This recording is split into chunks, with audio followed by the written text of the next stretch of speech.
Hey, all you rad dads out there. Okay, welcome. Hi, Scott. Welcome to the Rad Dads Show. Who are you? Who am I? Well, I'm a husband. I'm a dad of three wonderful kids. I've been involved in Major League Baseball as a career for the last 37 years, and I've been playing in three different punk rock bands since 1982. Those are. The first band I was in was called Scared Straight. The second band was called 10 Foot Pole, and I've been in this band Pulley now for 20 some odd years. Awesome. Do you care to share the name and age of your kids? Sure. My oldest daughter, her name is Shailene. She is 24. My middle daughter, her name is Rachel, and she is 21. And my son, his name is Scott, and he's 19. Oh, so you're an experienced dad. We've had dads on the show with 2-month-year-old kind of thing, and then here we are with I've been adults. through all phases of their lives and what goes on with parenting. So I feel pretty experienced. Yeah. There we go. So you have a lot of wisdom to impart. Uh, they got a rad mom. How's that? There we go. Yeah. Shout out to the rad moms. Do you consider Yeah. yourself a rad dad? Um, well, I mean, there's a fine line in parenting, I guess. I think I've been, especially between me and my wife, I think she's probably been more the disciplinarian. I've been the rad guy. Um, you know, uh, I guess I'm a friend, but at the same time, a parent. And, I've kind of drawn that line at times when needed. But yeah, I would, when I look at myself, when I used to pick my kids up from school, and I used to see like the other parents or the other dads, I thought I was way radder than them, of course. I love it. Why? Why did you think that? And I love that you think that, because that's kind of like the epitomizes what we're kind of about. We want Well, like dads, to be proud and think they're rad, and try to squash that whole deadbeat dad moniker and the bumbling idiot dad. So what was it I about? mean, I think most importantly, I think the fact that I was present, throughout their whole lives from day one. I was present in parenting and being a voice of reason. Um, a lot of this behind me, I think, kind of has a lot to do with not being the stereotypical. And I've been fortunate, to not have to go to work for a living and come home. And we didn't have the conventional, so to speak. My kids didn't have that type of upbringing. It was a little different, and I know they'll look back at some point in life. I mean, there might have been times when they were bummed in the summer when they had to go leave their friends, and we made a very conscious effort of keeping the family, so to speak, issue together. And I know they'll look back and reflect on how cool it was growing up and how cool their parents were and how into them we really were. I mean, we committed 100% and gave everything. It was all about them, basically. So what was like unconventional about it? The fact that you were in like baseball and like had to. Yeah, my job. Um, you know, I, I could have been with the team for 3 years. So my kids might have had 3 summers in one city, and then the next 3 years I might have been with a different team, and so we were in a different city for those 3 years, and then they'd go on road trips and whatnot, and it was just different, and then you add the musical aspect into it, and I don't know how many kids. I remember my first daughter, my oldest daughter. She went to I guess it's preschool before you actually go to kindergarten. And the girls that worked at the facility were super nice girls, and they're basically babysitters because the kids aren't really learning a whole lot. They're just playing and interacting with each other. And we had a show in Hollywood with no use for a name. And I want to say this was probably somewhere around 2000-ish, maybe. And my daughter was on the side of the stage with my wife, and she kept pointing. She kept like pointing to this girl in the front. And I couldn't put two and two together. And my wife in between songs said, "Hey, that's her teacher." So we brought her up on stage, and I thought, well, my daughter will never remember that, being 3, 4 years old, but how cool is that? Like, your teacher's at a punk rock gig in the front row getting squashed by people, and now she's on stage hanging out with one of her students. And that was kind of cool. So unconventional. And yeah, I mean, I've been able to take my kids with me where I go, when I work. My son basically grew up around baseball fields. He was able to be in the dugout and be a bat boy and hang out all the time. I mean, not a lot of people can bring their kids to work. So I guess unconventional in that sense, where we would live. If I was in Buffalo for the summer, we would get to go to Niagara Falls and do things that just a lot of people don't get to do on a regular basis. And for us, it was constant. It was just constantly ongoing, and it really never stopped. So their whole childhoods have been kind of getting that experience. That's sounds so cool. Like that, what an opportunity for some kids to be able to experience that, for sure. What's it like now, being all of them obviously a lot older and not really kids anymore? It's the relationship's obviously different. I think they kind of look back and we've gained a lot of respect with them. We've respected them. They respected us. We've always had open conversations and open relationship basically with our children. And I think they probably, just the fact that their mom and dad is together is a plus. And that's a struggle sometimes for kids that just don't have that experience. So that was important. I thought, I grew up that way, and I'm not saying that it can't be done to be a single parent. Hats off to the ones that do, but that in itself, I think, is an important factor in being brought up. Seeing that environment in a home, that loving environment, that caring environment, and I know it's carried on to them as adults now, or young adults, where they kind of realize, like, they did have something a little special maybe than some of their other friends experienced, or the opportunities they had. And it's just, I think it's made us a little, I hate to say it because I can't speak for all parents, but I know it's helped the bond, as we've grown together in life. And I mean, I'm pretty immature myself, so I can relate to them on any kind of basis, and it's just cool. We've kind of grown with them. When they were little kids, I was a little kid. When they became, teenagers, I went through that hell. And now that they're adults, it's really cool to have a real conversation with somebody you brought into this world that's a mature human being that's doing good on this planet. for sure. Like, that's kind of one of the, a testament of being, I guess, a good parent. That's what all parents want for their kids is, someone that could kind of be independent, make good choices, and just enjoy life. And hopefully you've influenced them in that right way. You kind of touched on a lot of those things. What are some of the traits that you think make one a rad dad? You already mentioned kind of being present, providing kind of this caring home. Anything kind of out there that you haven't kind of touched on that you think? Well, and I say this a lot, and maybe it's not accurate, but maybe in my life it is. But I credit a lot of what punk rock gave to me, and the whole music thing, and that sort of I'm from the era of doing it yourself and attending Legion halls, and the gigs I went to we didn't have the local rock club having a punk show.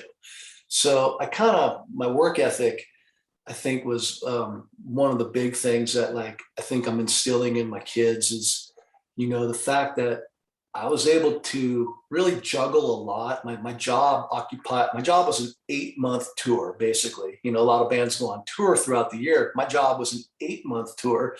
And then I would come home and had a 4-month break, but then I would also go on tour as well. And, and I wasn't selfish. I wasn't selfish with it. And I wanted to make sure that they understood that that, you know, they were the top priority. They were the reason, you know, we were existing for the most part. The world revolved around them. And, you know, that sort of drive and that example, I'd like to think that I set. You know, I was able to take care of the things around the house. I was able to, you know, hold a job. I was able to continue to, you know, play in a band. I was able to attend Little League and dance recitals and all that stuff. And I mean, to me, that's what a parent's supposed to do. And I do see it now in my kids, a little bit of the work ethic has kind of, and I'm not saying I'm nose to the grindstone all the time, but I think that they've seen that, like, when you commit to something, you commit to it and you see it through and you finish it. And, you know, my oldest daughter right now has a job in New York City, and she's completely self-supportive, and she's a driven woman, and it's a beautiful thing. You know, my middle daughter's kind of on that same page, and my son's on that same page. And it's just nice to know that, like, they're going to be something, they're going to amount to something, they're going to figure out a way to survive, they're going to figure out a way to do good. And, you know, I think a lot of that has to do with the example that was, you know, being set, watching how we operated as parents. That, like, you know, I use this word already again, like that also kind of epitomizes what the Rad Dads is about, is like, you know, highlighting, you know, models that do that. And so I would agree with you, and I'd feel like punk rock has influenced me as a human being as well. And so sometimes people ask me that, and I'm a bit shy to say that, because I think there's like still a bit of a stigma to say like punk rock, like there's all these things that people that haven't kind of grown up in that world kind of conjure up, and they don't really kind of recognize the whole DIY ethics, or the fact that, you know, like, say, take someone like you, for example, like played in the major leagues, played in a punk rock band. If you look at like someone like Greg Graffin, PhD, you know, sings in a punk rock band. So where I was going with that, I guess, is like, do you attribute did punk influence your parenting style? Well, I think it's influenced me as a person. And like you said, it's kind of, you shy away from it or whatever. It's kind of crazy to say it, but really name me something, any other type of music that can have that sort of influence on a human being. And I think the kids that are growing up nowadays are seeing it in a different light. But, you know, I stapled together and photocopied my own fanzine, you know, back when I was in high school. And I can remember a guitar player in my band saying, "Why aren't you doing homework?" And it was like, well, because this is more fun to me. But punk rock, I mean, yeah, it's, I think anybody who's experienced it and grown with it understands how it's kind of shaped us to a sense of kind of a little bit of who we are, and it's in you. And like I said, I can't think of any other genre of music that really brings that out in somebody. And it's kind of like a lifelong attachment. It's almost like a permanent tattoo on the inside, you know? What do your kids think about that? Like, are they into it? Or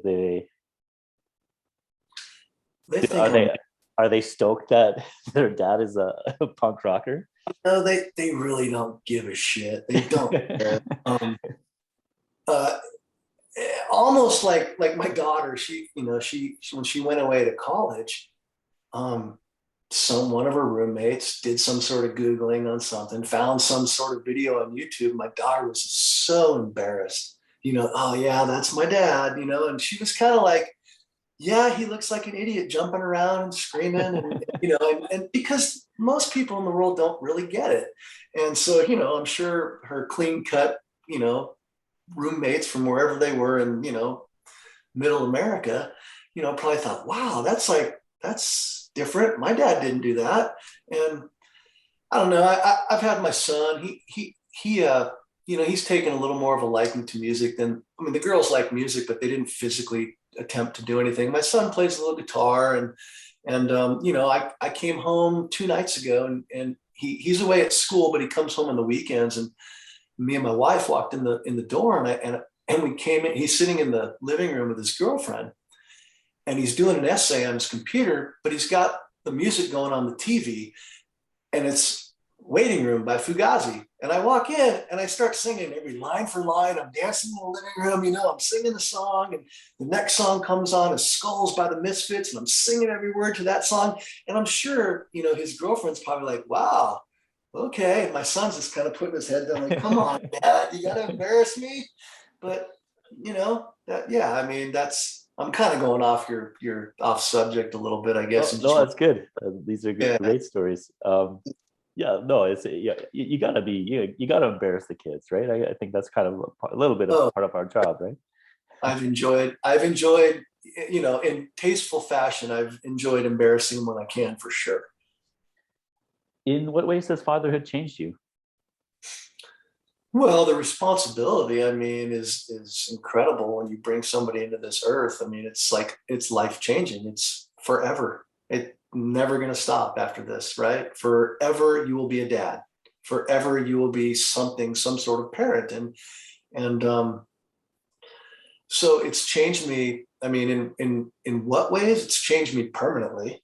And you know, it's probably made me a better person. You know, I said I'm immature to a sense, but you know, it makes you grow up. It makes you become responsible. It makes you have some sort of like self-worth of this like existence. And it's like, I can't screw around now. I have to do this because I have this responsibility. And, you know, I know everybody goes through life and has different issues. And I always thought it was weird how, you know, strange how someone can just walk away, you know, when their child's an infant and just be gone and hold no sense of responsibility, no financial burden, no caring whether to be involved in this person's life and parent this thing they made. And I've always thought that was, you know, unfair to the kids that had to grow up that way. In fact, it just flat out outright sucks. I mean, you know, so in what ways has it changed me? I think I was on that path. I grew up in that kind of background. I didn't have a large household. It was, you know, 4 of us. It was my mom, dad, and my brother. And, you know, we lived in California and their entire family was on the East Coast. And so, you know, all the holidays and everything it was just us. And so I didn't grow up around a big, large environment or, you know, that type of family, like where my wife grew up. And the first time I went to her house for Christmas, there was just in the immediate family, there was like over 30 people. Oh, yeah. And for me, it was like, you know, it was like shock. It was like, wow, we got to buy this many gifts. and, you know, yeah, I mean, it changes you permanently. I guess if I had to choose one word, it's like, yeah, it's how does it change? How has becoming a dad changed me? Well, it's changed me permanently. You know, in that answer, you kind of talked about the question that came to mind is, you know, the one that I asked Jim from Pennywise. We had him on the show, and you know, he's talked about it with his documentary and his book, as well as like, you know, him being on stage, you know, saying fuck authority, but you know, at the same time being home and, you know, having these rules. How do you navigate that kind of seemingly dichotomy with punk rock and then parenting? Well, we'll go back to 1986 when I left high school, and my first job was I had the opportunity to get into professional baseball. And I was never a jock. You know, I get criticized in high school for hanging out with like the dudes over here with mohawks, twisting up the packages of ketchup and throwing it against the basketball gym. You know, that I just never fit in that world. Now, when I went down to the baseball field and we all had on the same uniform, we were all teammates, and there was none of that high school crap where there's, you know, we were all one team. And so when I entered professional baseball, that was an instant like, wow, I'm going to be who I am. I'm going to continue to be myself. I'm going to dress the way I dress. I rode my skateboard to the field. I took, and at that time, that stereotype, you know, I can remember guys telling me, "Oh, you listen to that? Kill your mom, kill your dad." Yeah, that's what punk rock's about. You're fucking brilliant. And so I kind of learned early on, and I don't want to say play the game, but I kind of learned how to be, what is it, like dual personalities. I could be this guy when I had to. I could articulate my word, speak to the media, and do all that the way I had to on a professional level. But then 2 weeks later, when the season was over, I could be standing on stage and yeah, yelling shit to people in the crowd and bouncing around with my buddies, having fun, sleeping on a floor. I went from a Ritz-Carlton to a floor in Germany, all within a 3-week period. And so I kind of learned, like I said, I kind of learned early on how to separate and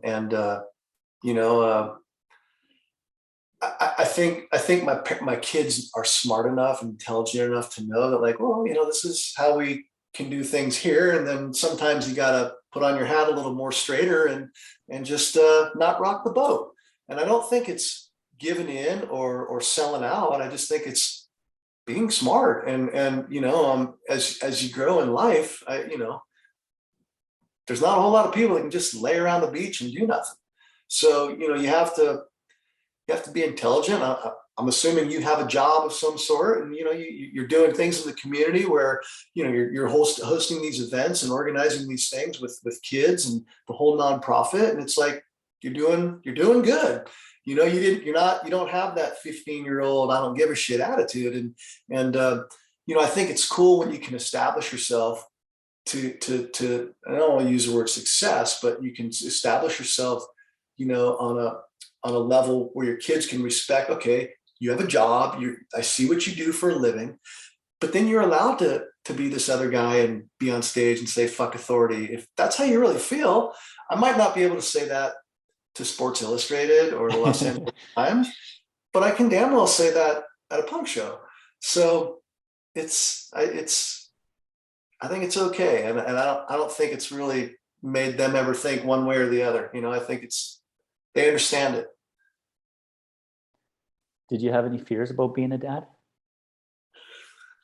Well, I think everybody does, to some kind of point. Well, I'll preface, maybe get add to that question too. Like, where were you in your career, in your life, when you first started to have kids? Like, can you reflect back on your oldest and just before she was my dad was pretty rad. He was involved in me and my brother's lives. He worked, and he had the job where he worked, from whatever 9 to 5, and come home, we'd eat dinner, and he wouldn't do a whole lot with us during the week, but on the weekend he was all about us from the minute he got up. And so I think redirect me just a little bit. Fears and career, like, so I guess when I've kind of created these questions, years ago now, I would always, like, I'm just interested about, I was terrified. I have one son, he's turning 10 in a couple weeks. And I just remember, going through my ex now, but, we were together, and that pregnancy and, the anticipation, the anxiety, the fear that kind of comes with that. I remember, him being the day he was born and having to put him in the car seat and be like, the hospital was like, okay, see ya. And just that like fear. That movie knocked up. They get in the car and they're just, yeah, what do we do now? So I'm just curious about what other people's experiences were. Were you afraid, or like? Well, so just to touch on what I was talking about for a little while, having the experience of maybe seeing how my dad did it, maybe took a little bit of that off. But then, of course, and we were married for, 6 years before we decided to have kids. And when we did, I think I was, certainly ready mentally, and at a point in my life where, okay, I was smart enough to know what the responsibilities were going to be. But yeah, of course, when my wife told me that, the day she told me she was pregnant, was like, whoa, life changed. so fast. Everything stopped, and I had to kind of gather my thoughts and yeah, and then as it's transpiring and you start to see the stomach grow, and then, the anticipation of going to the hospital, and it's quite the experience, isn't it? I mean, I guess it is. everybody knows. I don't know if I was scared. Fear, it's possible, but there's a lot of anxiety. I mean, there's so many feelings. I don't know if you could just put a word on what you're going through as you're experiencing that period of waiting, and everything that goes along with it. And obviously, the closer you get, the more nerve-wracking it is. When you start to see things, maybe a room or a little crib or some, start to see things starting to accumulate. Like, wow, man, this is really, really happening. And I don't know. I mean, I know in the beginning when she was pregnant, yeah, okay, it was instant, everything stopped. But God, it just progressively got worse as the time went on. and I guess there was more time for it to marinate and to think about like what you really got yourself into. And then I got excited. Of course, I got super excited and yeah, but it is a trip how there is no, and you hear it, there's no book, there's no video how to, it's just, you pull it off. You pull it off. That's what we do as humans, as that animal instinct is you figure it out. Did you like grow up at like so you said you saw this kind of through your dad and stuff, like did you grow up around, did you have family members that had babies? Like to me it was a bit foreign in the sense that it was like, okay, my dad had passed away a long time ago, and my mom really at that point wasn't that involved in my life, and so I felt kind of like isolated and alone. I remember my brother was at the hospital, and I was like begging him to come over, like I really don't know what I'm doing, and it was like I don't think the nurses wanted me to take my son home because I brought up the car seat, but I couldn't figure out how to get it from the base part, like because So you brought the whole thing. Yeah, my at the time, my wife at the time, she put it in her car, and I couldn't for the life of me get it out. And I brought the whole thing, and they just looked at me like, "What? You're not ready for this." Yeah, but like you said, you just kind of deal with it, and I wouldn't have it any other way. And for sure, there's no manual. But like, did you have that experience? I guess is what I'm asking you. I had nobody around. Like I said, I grew up with my brother, my dad, and my mom. And maybe part of the reason why I feel like my dad was so rad was because I lost him when I was 16, and he passed away. And so, but God, the first 16 years were such an impact and such an impression. It obviously molded me into becoming the man that I became and the father I became. And so it was just my mom. I mean, my brother, he didn't have really, he wasn't even around. He might have been living somewhere else at the time, in a different country, I think. And so, yeah, my mom, that's it. And my wife isn't from the area, so she had no family here at all. Her mom came out and stayed with us for, I want to say it was a couple months and helped get things off the ground. I know it certainly was there to help my wife, and I mean, who better to have than your own mom to be there with you? And she was in a position to be able to do that, and so she did. And she came out for, I want to say it was a good 6, 7, 8 weeks, and that sure was a good head start. And then my mom was around, but they're both the grandmas were a little on the older side when the first grandkids were born, so they were kind of they were grandma age, but they were more on the older side of, they should have been grandmas maybe 8 years earlier, and they could do it for a little while, but you need a break. And I'm sure, as you experienced, it's what an amazing thing 2 hours, just a way of rejuvenation can do to carry you through the next 22, because you know how it is in the beginning. And God, I can remember, my job, obviously I was playing at the time, and the games would be at 7 o'clock and be done at 10:30. By the time you eat and take a shower and I drive home, it's close to 11:45. I'm usually going to sleep about 1:32 on average. But I'm waking up whatever time. I don't have a schedule. I'm going off of what the screaming's doing. And, in the beginning, it's a little light and they barely can speak. And then, they start getting to an age where it starts getting crazy. And I wish we would have had some of that help around, God, like sisters with kids and, whatever, cousins and things like that. But yeah, we didn't. So it was tough, one-on-one. Sounds like you made it though. Well, we made it. Yeah, there we go. You mentioned in that answer, like, talking about your dad and, passing away when you were 16. So can you are you comfortable describing the relationship with your dad? Absolutely. Like I said, he was, from what I can remember, he was involved very similar to, I guess we kind of are to a point of what our parents were. And you kind of become that, or it's, whatever. But for as long as I can remember, he was around. He was 100% there anytime that I needed something or needed him. He would, either tell me the time it was going to happen or make time to make it happen. Involved, me and my brother in just about everything, that was going on around the house. Whether it was, using screwdrivers and saws and things like that, just that kind of education. So I feel fortunate that I know a lot of friends that can't even change light bulbs, and I can build things. When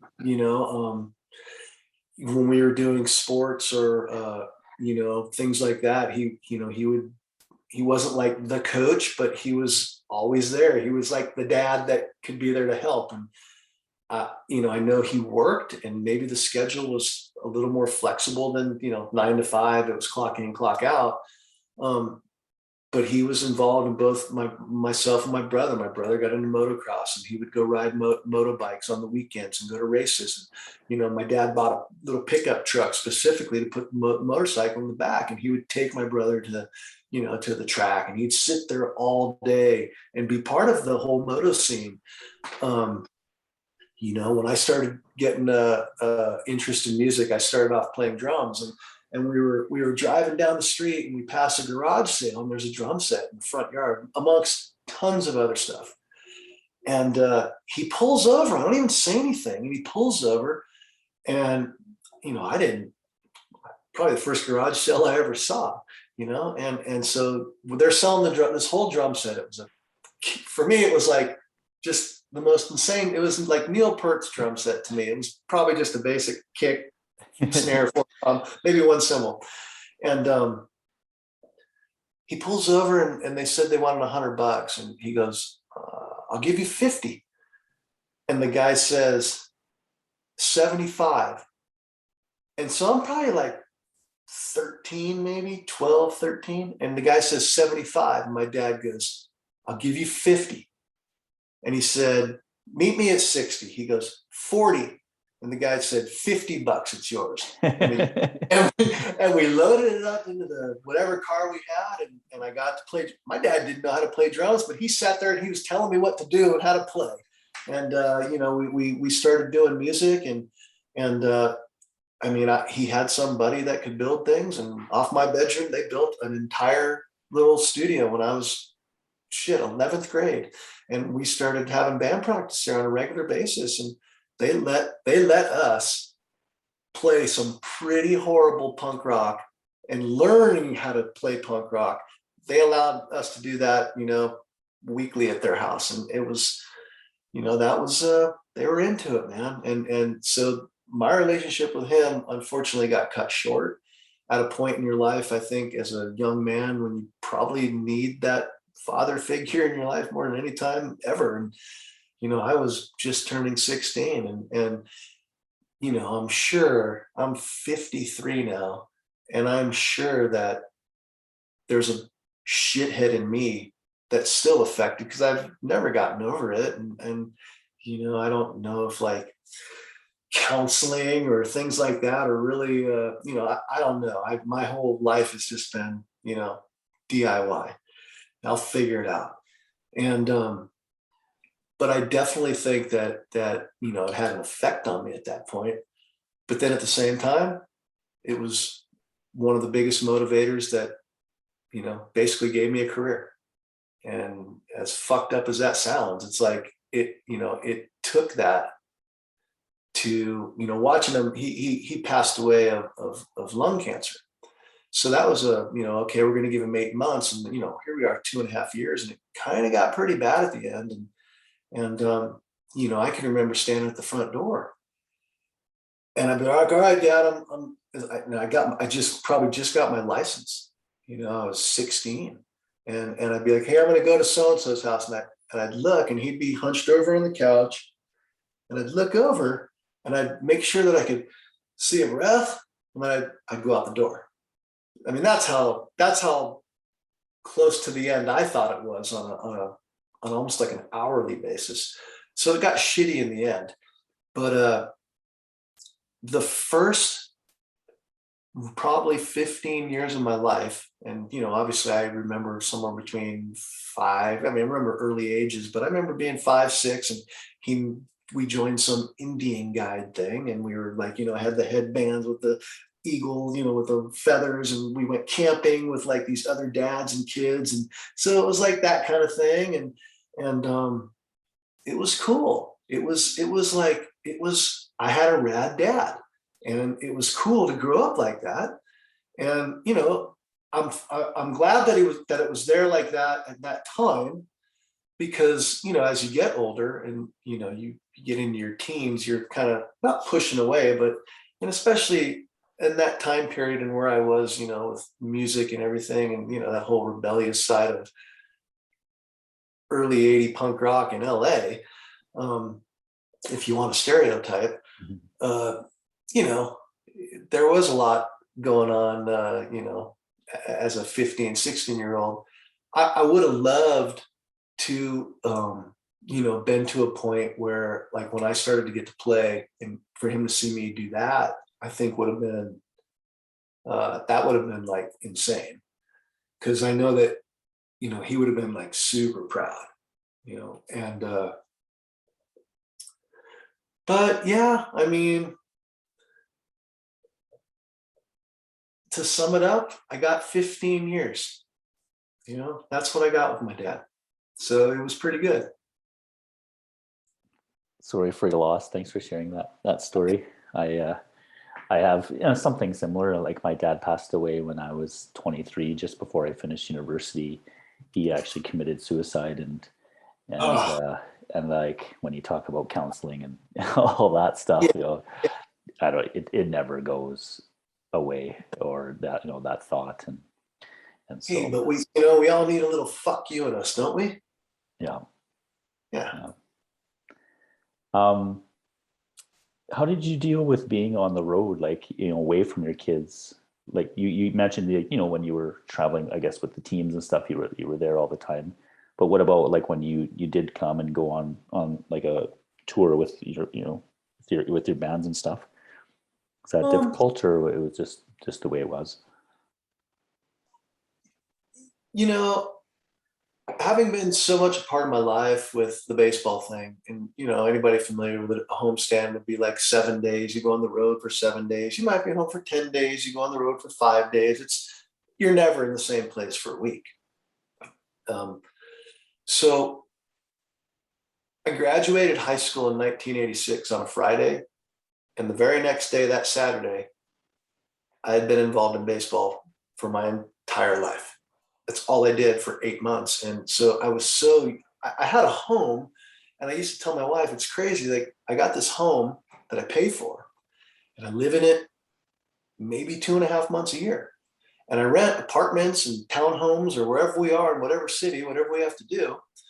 And I lived there for 8 months, and I lived there for 4 months, and I lived in the hotel for 4 months. So I never had roots. And, when I had kids, unfortunately, there wasn't FaceTime or anything like that quite yet. I think Skype was somewhere in my first daughter's early age. But, you know, she was born in 97, and really the whole computer thing for me didn't happen until around 96, 97, 98, around that time. And it was, you know, for those people who remember back then, it was very, you know, it was on a very simplified level where you plugged into the phone line. I would have loved to have the opportunity to do what we're doing right now and be hanging out with my kids and my family, you know, while I'm sitting in a hotel room. It would be a hell of a lot better than, you know, maybe talking to them on the phone. And how long does a kid want to really talk on the phone? So I got like 30 seconds, you know? And, Yeah. Yeah. And, you know, on the touring side, we didn't really, we were never a band that went out and toured ridiculously. You know, 2 weeks, 20 days, come home, maybe go somewhere for a week. And it's, you know, I would really feel guilty sometimes. I'm getting ready to go play this killer show. We're going to go play Friday and Saturday. You know, we're going to go play, let's say we're going to go play San Francisco and Reno. And then I'm going to come home on Sunday. And, you know, we're not paying the bills. We're not making a living, but we get an opportunity to play a killer show. And for us at our age, what we do and our whole existence, it's always been about rather play a killer show than, you know, worry about trying to support ourselves doing this. And it's really hard. And I can only think of a really few handfuls of bands that are, you know, at an age to be doing that if they're not making a living, they're not doing it. And I've always been, you know, fortunate to be around some guys that's been our whole MO is we're not have fun. We're not going to take this seriously, or we'll take it seriously, but we're not going to it's not going to be our job. Right. And being able to sustain that.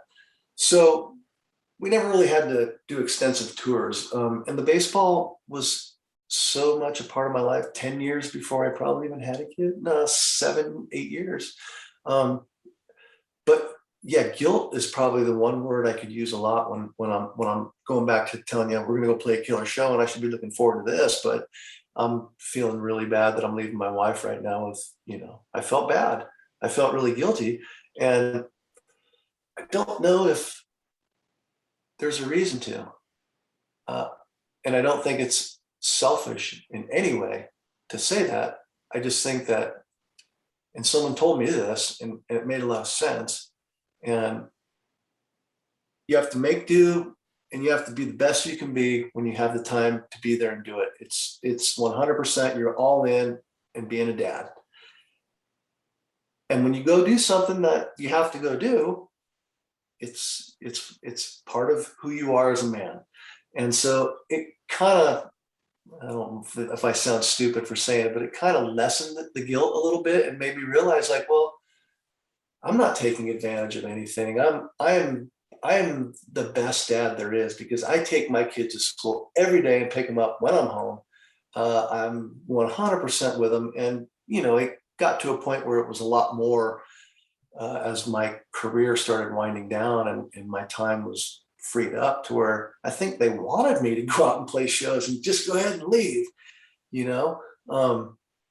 But yeah, I mean, that's a real long-winded answer for asking me, you know, what the feeling was. Sorry. Yeah. No, I get it. Like, I don't think it's stupid at all. You know, I'm a firm believer of, you know, being a model and like as a dad or a parent or a man, if you want to say that, to follow your passions. And, you know, it bothers me when I hear stories from friends of mine or just people I know that, you know, I'm not going to do this. They almost use parenting or being a dad as an excuse for not to do and kind of follow their passions. I think you can make all of it work. And I think, you know, you playing like you know, chasing your dreams of baseball or playing in a punk rock band, I think that makes people a better dad, like a better parent, like when you can go do that, whether it's punk rock music or really just like going to the gym or taking care of yourself or, you know, taking that time to go out with your friends and do whatever it is you need to do to come home and,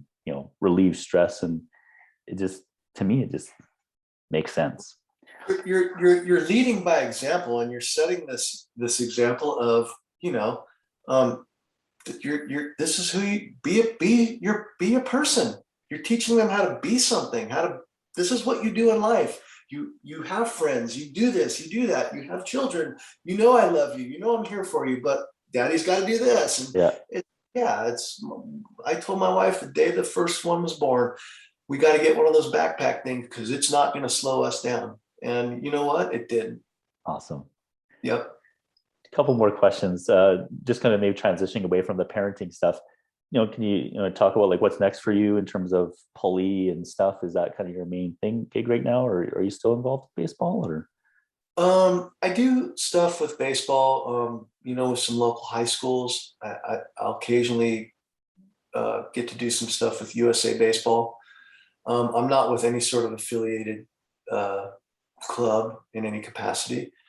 I think that's I went to another chapter, man. It was a long haul, and I was ready to kind of just do it for the love and in a different way now. And so I'm 5 days a week at a couple of high schools, and I can come and go when I want, but I'm still involved. I do a collegiate summer league team locally here that it's called the California Summer League. It's a 5-week season with good high, D1 type baseball guys that come. It's a wood bat summer league, similar to the Cape Cod League, and a couple other leagues I have around the country that kids go on to play after their college season would be over.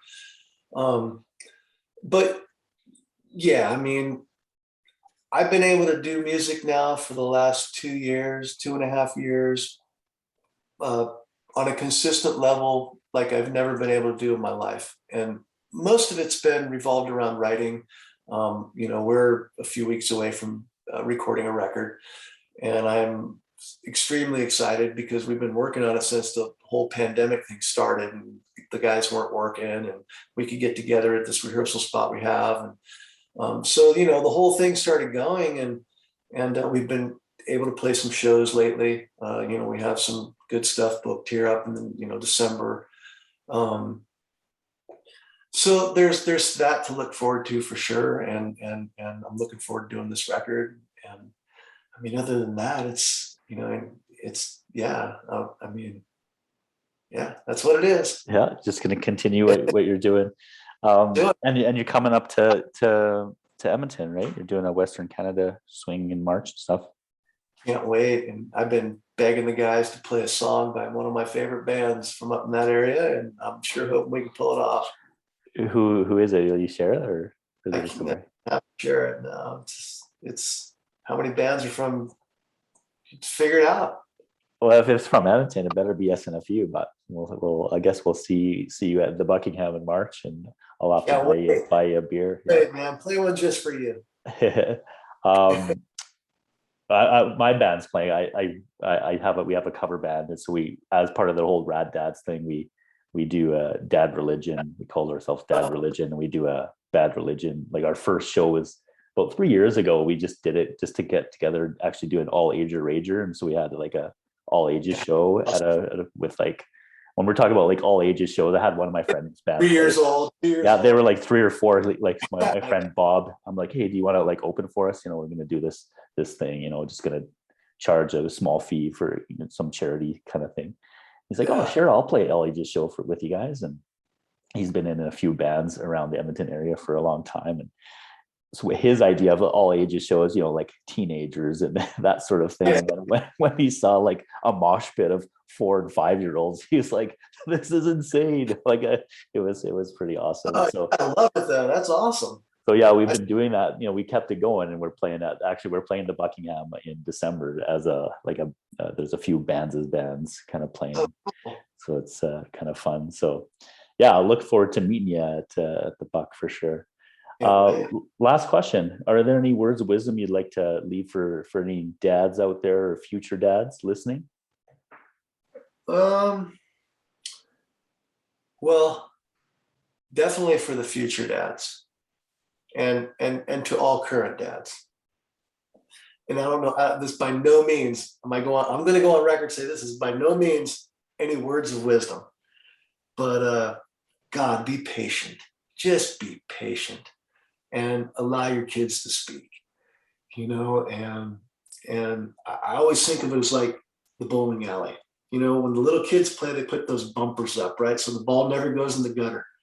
And it's like, if you can just get them down the lane and knock a few pins over, just have patience, because it's not easy. It's not easy at all. And it's an everyday, it's nonstop, 24/7 ongoing, and do the right thing and be there for them and put somebody on this earth that can do something.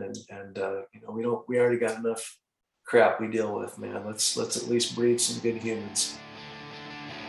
There we go. We'll end it there, Scott. Thank you so much for your time. Great.